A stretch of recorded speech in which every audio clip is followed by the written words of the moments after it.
Hello kabajamtoota barattoota keenyaa nagaan koo bakka jirtanitti naa qaqqabu an barsiisaa Shallamaa Moosaatii barnoota keenyaa keessatti keemistirii kutaa salgaffaa tekstii buukii irratti kan hundaa'e egaa boqonnaa tokkoffaa marsaa tokko jalqabnee jirra.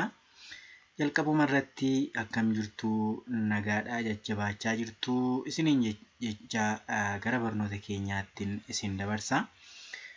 Egaan barnoonni fi keemistirii boqonnaan tokko chemistry and its importance jedha. Egaan kana jechuun keemistirii fi faayidaa isaa yookiin immoo barbaachisummaa isaa kan jedhudha jechuudha. Egaa boqonnaa kana keessatti kan nuti wal wajjiniin ilaallu baay'ee murteessaadha, baay'ee kan isinitti toluu fi baay'ee afaan Ingiliffaa fi afaan Oromootiin wal keessa fuuchuudhaan akka isinii galutti kan barannu waan ta'uuf barumsa kana subscribe akkasuma like share gochuudhaan hiriyoota keessan biraan geessanii isinis barnoonni dabalataa yeroo galakkifamu akka isin bira ga'utti mallattoo notification akka tuqxan egaa ergaa koo isiniif dabarsaa gara barnoota keenyaatti kan darbinu ta'a. Dhuma boqonnaa kanaa keessatti kan isin beektanii darbitan yookiin immoo kan isin beekuu qabdan tokko define chemistry kan jedhudha. Kana jechuun keemistirii hiikuu jechuudha. Keemistiriin maal akka ta'e hiikaa isaa hiikuu qabdu. Describe this scope yookiin immoo scope yeroo jennu keemistiriin hamma eessaatti yookiin immoo barnoonni keemistirii kun maal fa'aa of keessatti akka inni qabatu yookiin immoo hundeeffamni keemistirii kun haga akkamii akka ta'e ibsuu akka qabdan egaa qabiyyee isaati jechuudha. Describe this scope yeroo jennu qabiyyee keemistirii ibsuu danda'udha. Discuss the relationship between chemistry with physics, biology, medicine, geology and other subjects. Kana jechuun walitti dhufeenya keemistiriin barnoota akka fiiziksii, akka baayoloojii, meedisinii fi ji'ooloojii fi kanneen biroo faana walitti dhufeenya keemistiriin qabu sirriitti beekuu akka qabdanidha jechuudha. Describe the applications of chemistry. Itti aansuudhaan applicationii yookiin immoo keemistiriin eessarratti akkan hojjetu, eessarratti inni akka apply ta'u kanneen akka agricultural area akkasuma medicine area fi kanneen biroollee waliin ilaallee beekuu qabdu jechuudha. Food production and building construction irratti illee applicationii keemistirii kan ilaallatan jechuudha. Name some common chemicals industries in Ethiopia and their product. Akkasuma keemikaalota industirii keemikaalaa irratti hundaa'anii biyya Itoophiyaa keessatti jiran illee product yookiin firii isaan argamsiisan faana ibsuu akka qabdanidha. Egaa boqonnaa kana keessatti dhuma isaa irratti kan isin ibsuu qabdani. Walumaa galatti qabiyyeen boqonnaa tokko egaa tokko definition and scope of chemistry jedha. Hiikaa keemistirii fi qabiyyee keemistirii sirriitti kan xiyyeeffatudha. Itti aansuun relationship between chemistry and other natural science, the role of chemistry plants in production and in the society. Kana jechuun ga'ee keemistiriin oomisha irratti hawaasa gidduutti qabu. Akkasuma some common chemical industries in Ethiopia. Isaan kun egaa mata dureewwan objectii ta'an boqonnaa kana jalatti kontentii ta'anii warri nuti ilaallu isaan kana jechuudha. Dhumarratti summarize erga goonee booda example exercise hin jiru. Exercise sanallee wal wajjiniin kan hojjennu ta'a jechuudha. Jalqaba irratti egaa mata duree jalqabaa irratti definition and scope of chemistry. Kana jechuun hiikaa keemistirii fi qabiyyee isaa jechuudha. Definition and scope of chemistry. Hiikaa keemistirii fi qabiyyee isaa jechuudha. In these two aspects of chemistry, ilaalchawwan kana keessatti egaa wanti nuti goonu first definition the chemistry and the another one is scope of chemistry. Kana jechuun egaa keemistirii hiikuu qabna. akkasuma immoo iskooppii isaa sirriitti tarreessuu qabna jechuudha. Let us start from the definition of chemistry. What is chemistry? Chemistry is the science that deals with the properties, compositions, structure of substances. This substance is element or compound, the transformations they undergo, and the energy that is released or absorbed during this process. Argitanii? Keemistiriin egaa saayinsii waa'ee maalii qo'atudha? Waa'ee amaloota, kompoziishinii yookiin kan isaan irraa uumaman, istiraakcharii yookiin ijaarsa maalii qo'ata? Wantoota jechuudha. Amala wantoota, ijaarsa wantoota fi istiraakcharii isaanii kan qo'atu jechuudha. Waa'ee sabistaansii yeroo jennu wantoonni immoo wantoota lamadha. Isaanis yookiin elementiidha yookiin kompaawundiidha jechuudha. Wantoonni bakka lamatti qoodamu. Isaanis yookiin elementiidha yookiin kompaawundiidha jechuudha. Haa ta'u malee keemistiriin saayinsii waa'ee amaloota, uumama isaanii fi istiraakcharii yookiin akkaataa walqabannaa isaanii wantoota kanaa kan qo'atudha jechuudha. Akkasuma adeemsa isaan gar tokko gara birootti daddarban, transformation between them, and also the energy they released or absorbed, humna yookiin anniisaa isaan gadhiisan yookiin ofitti fudhatan kan haasa'uudha keemistiriidha jechuudha. Gabaabumatti keemistiriin saayinsii waa'ee amala wantoota, uumamuu wantoota fi istiraakcharii isaan gidduu jiru, akkasuma adeemsa isaan gar tokko gara biraatti darban yookiin tiraansfoorm godhan, akkasuma adeemsa isaan humna fudhatanii fi humna kennan kan qo'atu keemistiriidha jechuudha. So this chemistry is the science that deals with about the properties, compositions, structure of substance. Okay, substance can be element or compound. When we define this substance, okay, this substance is particular kind of matter with uniform properties. Argitanii wantoota yeroo jennu wantoota irraa adda bahee beekamee amala mataasaa kan qabu jechuudha. Okay, when we define this substance, particular kind of matter that with uniform property, amala mataasaa danda'e kan qabaatu, wantoota biroo irraa adda baafamee beekamee amala mataasaa qabaatee kan jiru tokko wanta jenna jechuudha yookiin substance jenna. Let us take these examples: gold, warqii, silver, meetii, water, bishaan, soap, saamunaa, table, salt, soogidda. Isaan kana yoo fudhanne amala mataa isaanii kanneen qabanidha jechuudha. Amala mataa isaanii kanneen qaban mataa isaaniitti substance jennee kan nuti waamnudha jechuudha. Okay, those substances have their own properties. Okay, amala mataa isaanii qabu. Wantoota biroo irraallee adda baafanii kanneen beekaman. For example, if you take the salt, soogidda yoo fudhanne egaa kun substance mataa isaati jechuudha. Sulfur, gold, silver, those is the substances which have surrounded around us. Okay, let us continue and define what is matter. Okay, matter jechuun maal jechuudha? Matter is a physical substance that which occupies space and possesses rest mass. Okay, hamma mataasaa kan qabu ta'e bakka qabatee taa'uu kan danda'u matter jennaan jechuudha. Hamma kan qabu bakka dhuunfaasaa qabatee taa'uu kan danda'u maal jennaani? Matter jennaan. Matter is a physical substance.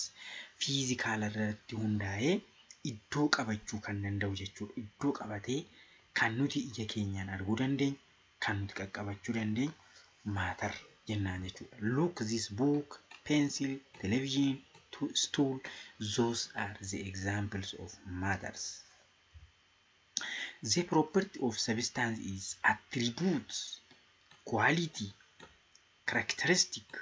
Argitanii yeroo amala wantoota jennu safara isaa ta'uu danda'a, quality isaa yookiin qulqullina isaa fi amala isaa garagaraa ta'uu danda'a jechuudha. Argitanii property jechuun amala wanta tokko ibsu jechuudha. Amalli wanti tokko maaliin ibsamuu danda'a? Tokko safartoo isaatiin, lama qulqullina isaatiin, sadi karakteristikii yookiin immoo amala yookiin wanta inni argisiisurraa kaasnee property wanta tokko ibsuu dandeenya jechuudha. This property is the behavior of a substance. Every substance in the universe in which we live has its own properties by which we can distinguish it from others. Kana jechuun wantoonni kamiyyuu addunyaa keessa jiraannu dabalatee maal qaba jechuudha? Amala mataa isaa qaba jechuudha. Amala mataa isaa kan nuti ittiin wanta biroorraa yookiin immoo substance biroorraa kan nuti ittiin adda baasnu qaba jechuudha. Kanaaf substancein kamiyyuu, uumamni kamiyyuu amala mataa isaa qaba jechuudha. This is because every substance has its own unique composition and structure. Kana jechuun wanti kamiyyuu maal qaba jechuudha? Kan dhuunfaasaa kan irraa uumamee fi structure dhuunfaasaa qaba jechuudha. Structure fi composition dhuunfaasaa qaba jechuudha. Look, when we take the water is a substance that is no color, no taste and no shape. Bishaan fudhattanii yoo ilaaltan bishaan kalarii hin qabu yookiin halluu hin qabu, dhamdhama yookiin testii hin qabu, akkasuma bocallee hin qabu jechuudha. Shape hin qabu jechuudha. This is the properties of water. Kun amala bishaaniiti jechuudha. Kanaan maal beekna jechuudha? Bishaan ta'uu isaa gargar baasnee wantoota biroorraa adda baasnee hubannaa jechuudha. Okay. Look, composition. Maal jechuudha? Composition yeroo jennu kan wantoonni irraa ijaaraman yookiin irraa argaman jechuudha. Composition is nature of something, ingredients or constituents. Argitanii wanta uumamni tokko yookiin substancein tokko irraa argame ingredients isa yookiin qabiyyee isaa jechuudha. Constituents. Argitanii mee fakkeenyaaf makaa garagaraa fudhattanii yoo ilaaltan, soogiddi fudhadhaa. Soogiddi yoo fudhanne, soogiddi maalirraa uumame? Soodiyemiidhaa fi klooriinidha. Sodium chloride jenna miti. Sodium chloride. It is obtained from sodium and chlorine elements. This is the compositions of salt. Okay? Kuni gamaani kan soogiddi irraa argamedha jechuudha. This is composition of salt. Okay? Argama maaliiti? Soogiddaati jechuudha. The stainless steel spoons and solid solution alloy of chromium, carbon and other. Fakkeenyaaf stainless steel maankaa yoo fudhattanii ilaaltan, maankaan maalirraa argame? Makaa, chromiumii, kaarboonii fi elementoota gara birootii irraa argamee maal ta'e jechuudha? Maankaa ta'e jechuudha. Kanaaf argamni wanta tokko bakki inni irraa dhufe sun originaalinsa composition jenna jechuudha. The arrangement and relationship between the parties or elements of something complex is known as structure. Okay? Structure jenna jechuudha. Structure jechuun maali?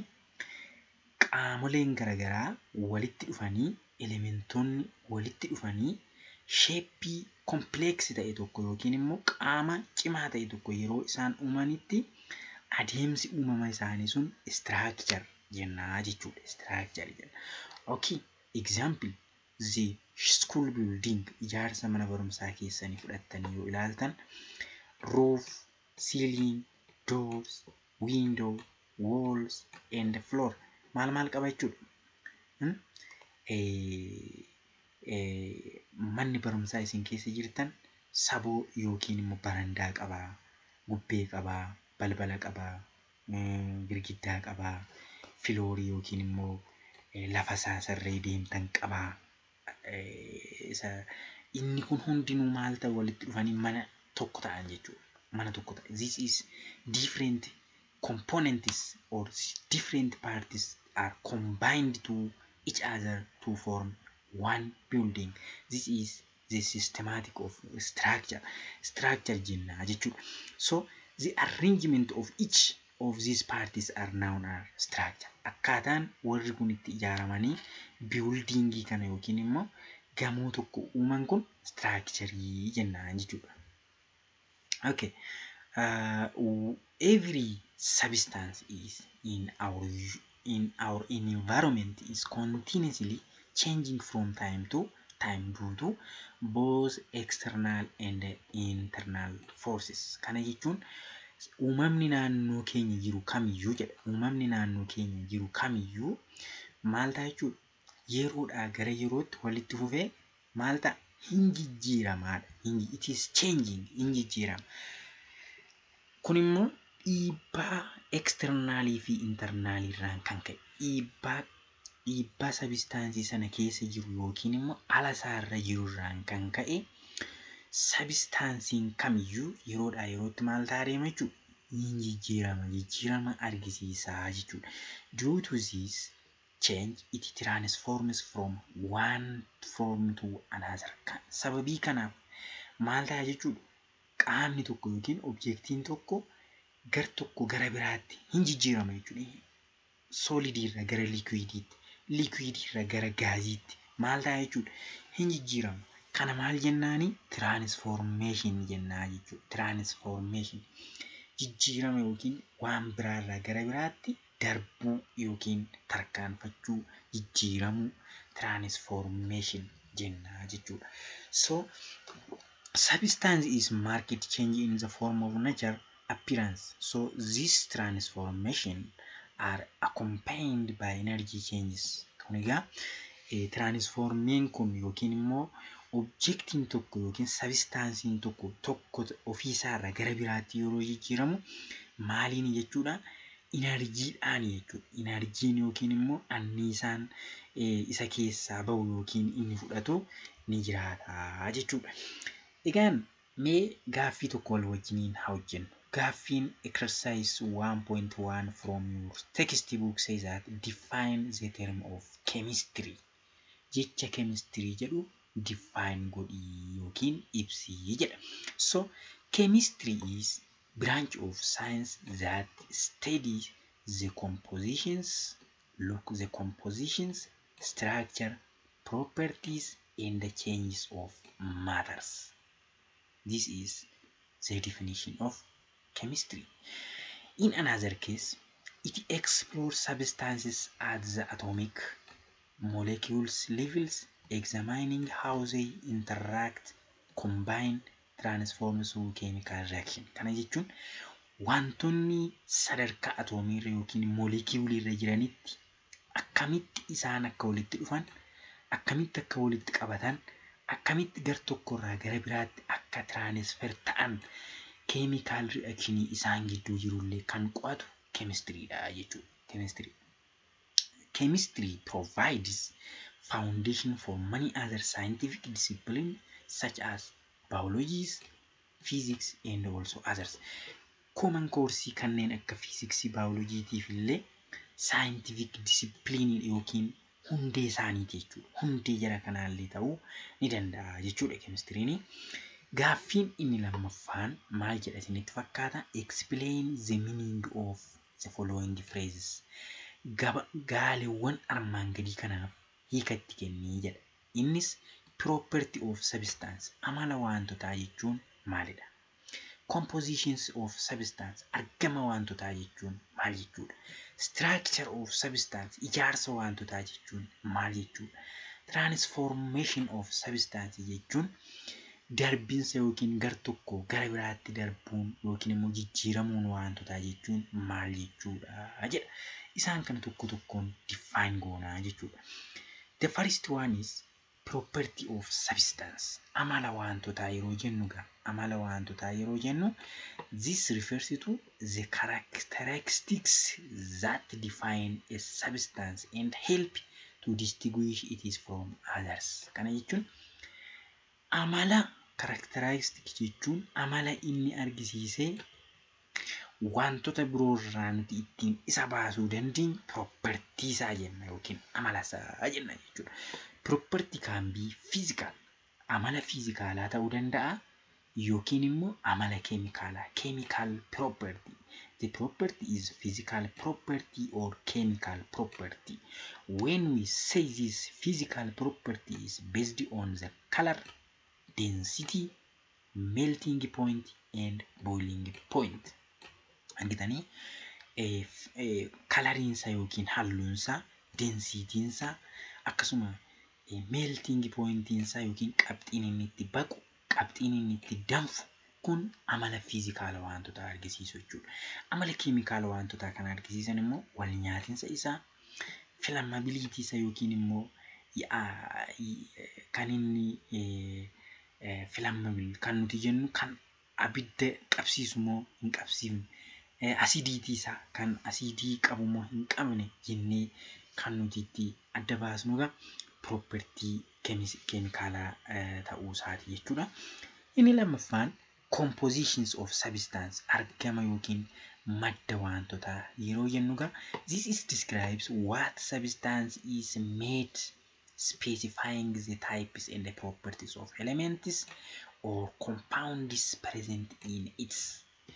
Wanti tokko maalirraa argame qabiyyeen isa keessa jiru sun elementis haa ta'u compoundis haa ta'u maalirraa uumame jennee composition wanta sanaa kan nutti himu composition of substance jenna jechuudha. Mee fakkeenyaaf bishaan yoo fudhattan hydrogenii fi oxygenidha jechuudha. Kun composition watariiti jechuudha. For example, we look water, hydrogen atoms and oxygen atoms. Hydrogenii fi oxygenii walitti dhufanii maal kennanii? Bishaan kennanii jechuudha. These two elements are the compositions of water. Okay. The third one is structure of substance. Ijaarsa wantoota yeroo jennu immoo the arrangement of atoms or molecules with it in the substance.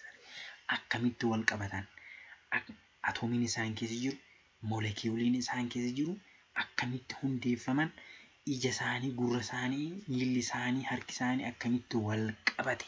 Structure kan ammoo kan haxannaa'u structure of substance jenna jechuudha. It includes both molecules and crystal structure. Okay? Molecule structure is how atoms are connected. Akkamitti atomonni walitti qabamanii molecule akka uuman. Crystal structure yeroo jennu immoo moleculeonni ayoononni walitti dhufanii solid formii akkamitti akka isaan uumanidha jechuudha. Okay? Kana yeroo hubannu atomiin maal uuma? Moleculein maal uuma? Ayooniin maal uuma? Structure or solid structure kennu jechuudha. Okay, the final one is transformation of substance. Kana jechuun jijjiirama wanti tokko kan dura ture irraa gara biraatti taasisuu jechuudha. This describe change that substance undergoes, often involving chemical reaction or phase change.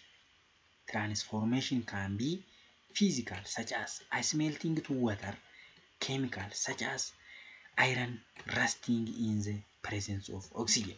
Argitanii kana jechuun egaa yeroo wanti tokko sababii reaction isaan irra jiru irraan kan ka'e physicaliin isaanii gara biraatti jijjiiramu. Fakkeenyaaf physical change yeroo jennu ice cabbiin gara bishaaniitti yeroo jijjiiramu, ice melting into water, cabbiin baqee gara bishaaniitti yeroo jijjiiramu, this is physical transformation dha jechuudha. Chemical immoo fudhannee yoo ilaalle iron rusting yookiin immoo sibiilli iranii yeroo maal ta'u yeroo inni rust ta'u jechuun yeroo inni maal ta'udha? Okay, yeroo inni oxygenidhaan wal nyaatee dhaqee ligidaa'u jechuudha. Yeroo inni ligidaa'u chemical reaction yookiin immoo chemical transformation jennaa jechuudha. Kanaaf sibiilumti fayyaansaa gaafa dhaqee oksijiinii wal argate maal ta'a?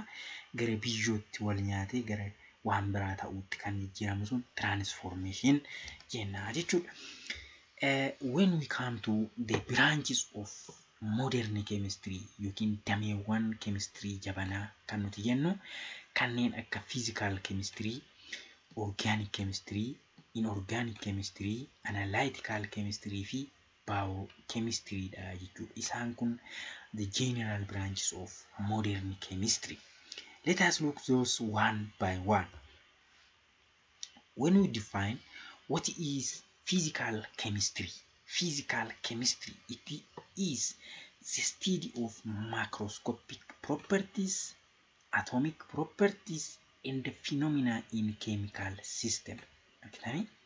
Kana jechuun amala wantoota macroscopic jechuun qaama tokko qaama argamu jechuudha. Qaama argamu tokko qaama microscopiin argu micro fi maan tokko miti. Yeroo jennu microscopii malee arginee haxanna'u physical properties kan ta'e haxanna'u jechuudha. Atomic property immoo hamma atomic levelitti gadi buune kan nuti waa'ee chemical reaction irratti hundoofne physical isa kan nuti haxanna'u physical chemistry jenna jechuudha. Physical chemistry may study such things as the rate of chemical reactions, the energy transfer that occurs in reaction. Wal nyaatinsa fiizikaala isaan gidduutti ta'u akkasuma enerjii isaan gidduutti daddarbu kan nuti irratti xiyyeeffannu physical chemistry dhaan haxanna'aa jechuudha. Kanaaf egaa physical chemistry yeroo jennu akadamii chemistry tokkotti waa'ee property microscopic property fi atomic property wantoota bifa chemistry ta'een kan nuti haxanna'aa jechuudha. Okay, organic chemistry kan nuti jennu immoo it is the study of substance containing carbon. Organic kan jennu wantoota kaarboonii of keessaa qaban, composition isaanii kaarboonii kan of keessaa qabu. Kaarboonii kan of keessaa qabu yoo ta'e carbon yookiin organic chemistry.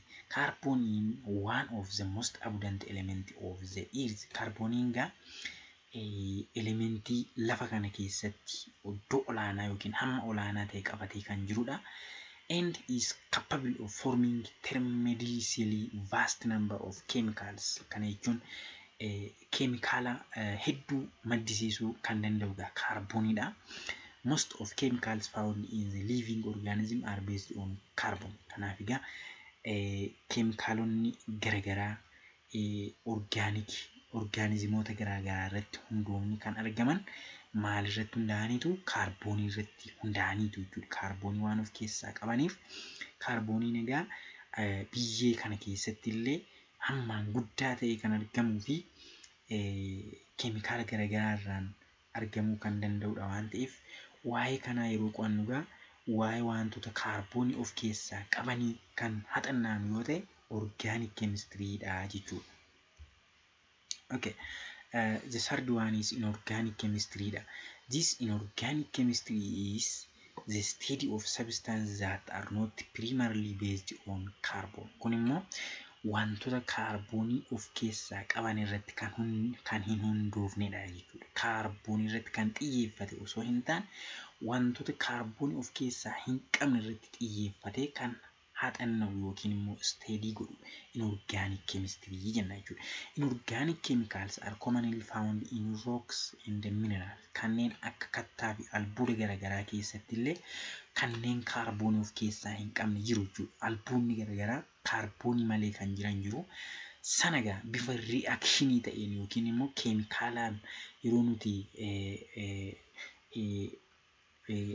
product tokko maddisiisuuf yookiin argisiisuudhaaf argamsiisuuf irratti haxannaanu inorganic chemistry jalatti ramadamaa jechuudha. One current important area of inorganic chemistry deals with design and the properties of materials involved in energy information technology. Kan areaan kan akka energy fi information technology egaa waa'ee inorganic chemistry kanadha jechuudha. Isaan kun because they have not a content of carbon. The other one is analytical chemistry. When we say this analytical chemistry, it is the study of composition of matters. Kun immoo waa'ee argama wantoota jechuudha. Okay? Focus on separating, identifying, addaan baasuun, qulqulleessanii, quantify chemicals. Keemikaalota achi keessa jiran lakkaa'uudhaan saampilii maatarii keessa jiru beekuu jechuudha. Fakkeenyaaf ayiranii haa qo'attu yoo ta'e, ayiraniin maal of keessaa qaba? Ooriin ayiranii maal fa'i? Oorii ayiranii keessa elementoota akkam akkamiitu jira? Isaan kan addaan baasnee firfir goonee kan haasofnu kan qo'annu yoo ta'e, analytical chemistry jennaan.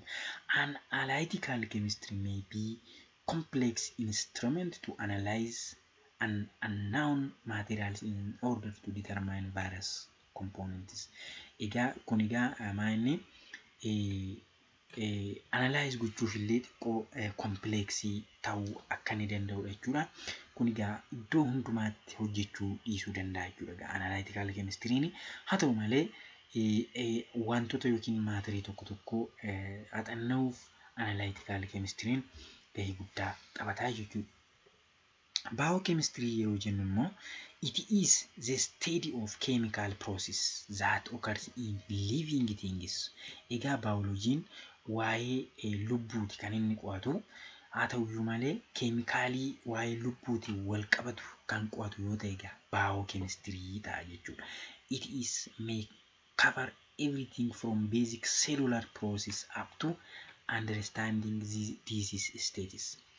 Hamma seelii irraa kaasee hamma dhukkuba isaa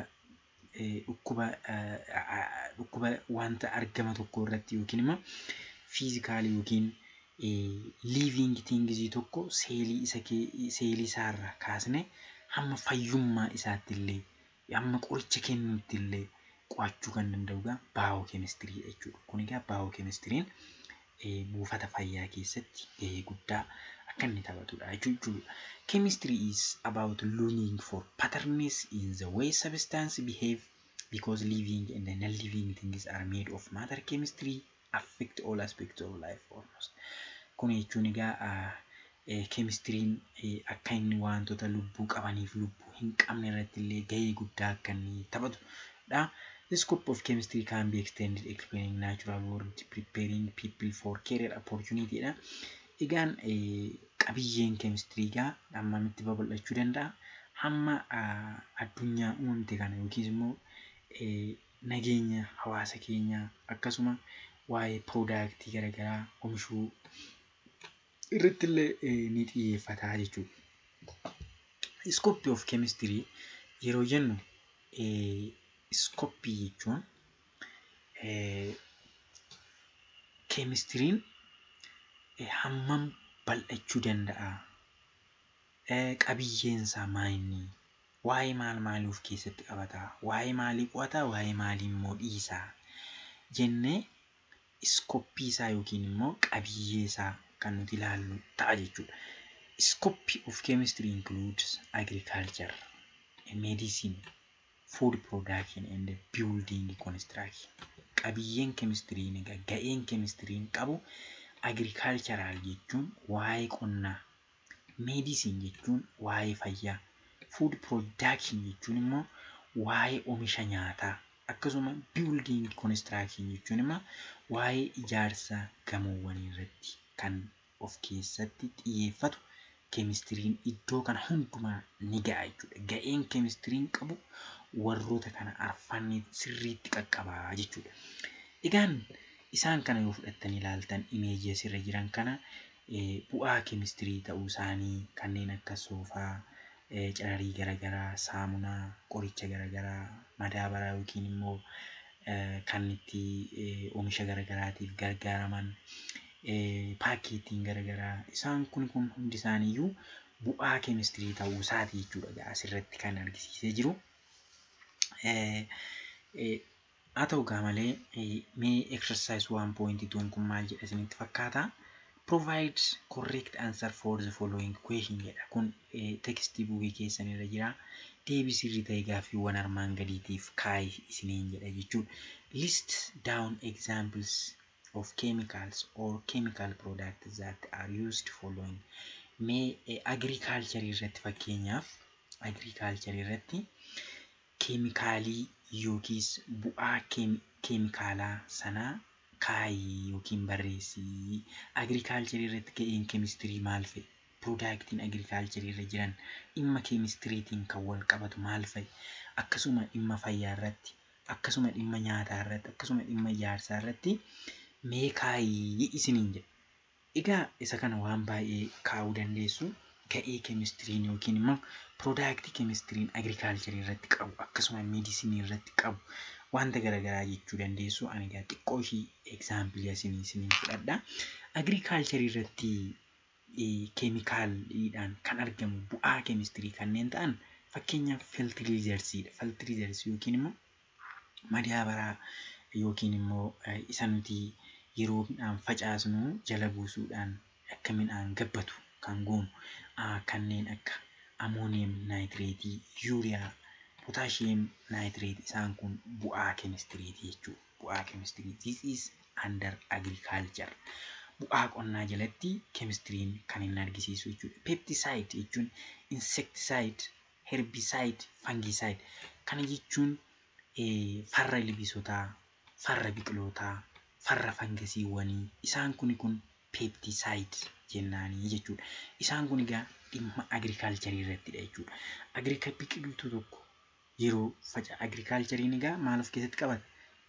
Bineeldota, ilbiisota, biqiltoota isaan kan of keessatti waan qabatuuf isaan kana fayyummaa isaanii eeguudhaaf egaa keemistiriin oomisha pesticide yookiin immoo qorichoota kanneen insecticide, herbicide fi fungicide kana oomishuudhaan bu'aa argamsiisa jechuudha. Egaa firiin biqiltootaa fi ilbiisotaa akka hin miidhamne jechuudha. Soil conditioner jechuun immoo akkasuma biyyoo keenyallee haala mijataa taasisuudhaaf haala barbaannetti kompostii waan akkasii mijataa gochuudhaaf egaa soil conditioneriin ni ta'a jechuudha. Akkasuma growth regulators jechuun immoo chemical like gibberellins warri jedhaman kunneen auxiliaries promote plant growth. Isaan kun biqiloonni akka guddataniif haala sirriitti akka isaan guddataniif kittibaata yookiin talallii kan gochuun danda'amuudha.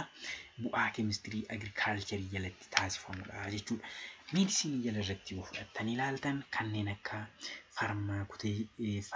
pharmaceuticals, antibiotics, vaccine, biological preparation containing antigens, anesthetics, pain management in surgeries, constraint agents. Isaan kun constraint agents kan jennu keessa nama sirriitti akka mul'atullee arguudhaaf kan nu gargaaran internal structure wanta yaalamu sanaa akkasuma surgery yeroo goonu manage gochuudhaaf dibata garaagaraa gochuudhaan biological preparation containing antigens isaan kun egaa kanneen akka kittibaataa isaan kana gochuudhaan ga'een keemistirii egaa olaanaadha jechuudha. Karaa dhimma fayyaatiinis akkasuma food preparationiidhaan yookiin immoo kallattii nyaata qopheessuutiinis preservation yookiin immoo chemical like sodium benzoate, potassium sorbate, citric acid inni kun nyaanni keenya akka hin aloofne yookiin immoo akka alaa'uu yookiin immoo akka yeroon dabalaa deemu nyaanni keenya akka hin banne kan nu tursiisan jechuudha. Flavor enhancers yookiin monosodium isaan kun monosodium glutamate warri jedhaman kunniin maaliifi dhamdhama gaarii nyaanni keenya akka qabatuuf flavor enhance dhamdhama gaarii akka qabatuuf food coloring nyaata keenya kalarii garaagaraa itti gochuudhaaf kanneen akka keekii naamni yoo argitan kalarii garaagaraa qabu. Isaan kana kan godhan egaa keemikaala irratti hundoofneetu jechuudha. Keemikaala wantoota elementoota garaagaraa walitti fiduudhaan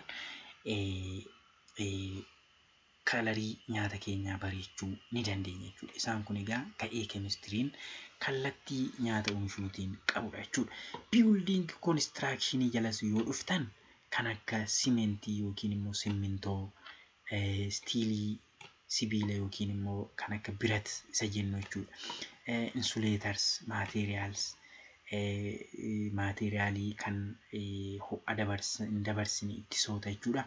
Paintis kalorii garagaraa, dibata garagaraa, ligidaayinsa hir'isuudhaaf kanneen dibaman isaan kana kan oomishu ga'ee keemistiriiti jechuudha. Bakka ijaarsaatti illee ga'ee olaanaa qabaa jechuudha.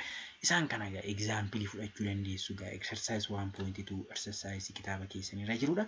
Gaaffiin itti aanee jiru search on the internet and write down some of problems caused by dangerous chemicals affecting the environment. Egaa keemistiriin faayidaa akkuma qabu miidhaas ni qabaata. Kana jechuun keemistiriin yeroo wal nyaatinsi geggeeffamu aara hin barbaachifne aara faalame yookiin immoo pollutionii gara environmentiitti ni gallakkisa jechuudha. Kanaaf interneetii irra barbaadii dhiibbaawwan jiran kana bu'aa hin barbaachisne karaa keemikaalaa argaman kana maal fa'aa akka ta'an sarchi godhii jedha jechuudha. Egaan muraasa isaanii sarchi gochuu dandeessu. Isaan sun egaa pollushiniin garagaraa jiraachuu danda'a. Sarchi godhaatii ilaala. Inni gaaffii lammaffaan search on the internet and write down some of problems caused dangerous. Okay. Fakkeenyaaf water soil contamination yookiin immoo faalama bishaanii, faalama biyyee, air pollution, faalama qilleensaa, respiratory kun immoo fayyaa irratti dhiibbaa akka inni fidu, bioaccumulation, uumama yookiin immoo ecosystemii irratti illee food chain ecosystemii wantoonni egaa ilbiisonni biqiloota nyaatu, biqiloonni immoo biyyee irraa fudhatu, isaan kun ecosystemii illee hin miidha jechuudha. Ocean pollution galaanni illee akka inni faalamu ni godha jechuudha. Egaa keemistiriin keemikaalli yeroo wal nyaatu environmentii keenya affect godha, hin miidha. Inni kun bu'aa keemistirii irraa kan hin barbaachisne egaa tokko hir'ifamuu kan qabudha jechuudha. Haa ta'u egaa malee which of the following you find in question to above observed in naannoo keessanitti kanneen amma ibsine keessaa kam argitaniittu kamtu naannoo keessanitti raawwatee jira jedha jechuudha. Akka biyya keenyaatti akka Itoophiyaatti egaa hundisaayuu raawwatamaadha jechuu ni dandeenya. Egaa akkuma argitan bishaan naannoo keenya jiru, biyyeen naannoo keenya jiru, qilleensi naannoo keenyaallee akkasuma environmentiin ecosystemiin keenyallee faalamaadha jechuudha. Inni kun bakka dhibee hin qabu jechuudha. As a world pollution due to this chemical reaction is increasing from generation to generation. Egaa gara dhalootaatti dhiibbaan keemikaalaa kun dabalaa akka jiruudha. Saayintistoonni hedduun dhugaa hin bahu. Itti aansuun gaaffiin keenya arfaffaani.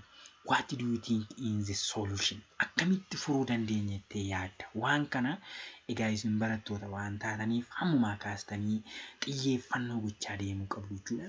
Kan akkamitti akka furuu dandeenya? Remember that you are the Ethiopian citizens. Yaada nuti isin dhalattoota yookiin lammii biyya Itoophiyaa taataniittu. Kanaaf immoo maal qabdu? Itti gaafatamummaa naannoo keessan eeguu qabdu jedha. The responsibility of protecting the nation from the problems of caused due to these chemical substances. Egaa sababii wal nyaatinsa wantoota kanaaf biyyi keenya akka hin miidhamnetti itti gaafatamummaa waan qabdaniif maal gochuu qabna jettanii yaaddu jedha. Egaa kun gamaani strengthen environmental regulation tokko furmaata ta'uu danda'a. Kanaan isinii kaa'udha jechuudha. Kana jechuun seerri dhimma environmental yookiin naannoo irratti jiru sirriitti cimuu akka qabu. Promote sustainable agriculture jechuun immoo guddina agriculture itti fufaan jiraachuu akka qabaatu. Implement public awareness yookiin immoo hawaasni keenya illee of eeggachuu akka qabu jechuudha.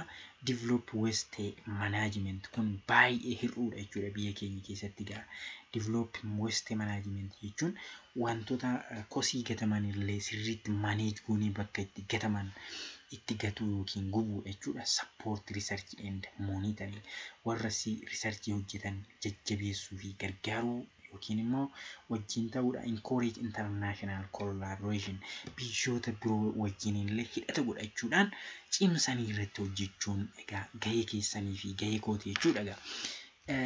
Egaan barnoonni keenyaarraa barattoota kana fakkaataa egaa waan baay'ee bartuu jedheetan yaada. Hawwiin koo akka isin jabaattan akka isin walii keessan jajjabeessitan subscribe share gochuudhaan wal biraan geessanii hiriyoota keessan illee jajjabeessuu akka qabdan egaa hawwii kooti waan guddaa barattaniittu yaada. Jabaadhaa gaaffii yoo qabaattan comment irratti nuuf barreessaa. Akkasuma gaaffii hedduu nu gaafachaa akka jirtan argaan jira. Dhawataan tokko lama jechuudhaan gaaffii keessan illee deebisaan deema. Waliin barannaa jabaadhaa. Carraa gaarii isiniif haa ta'u.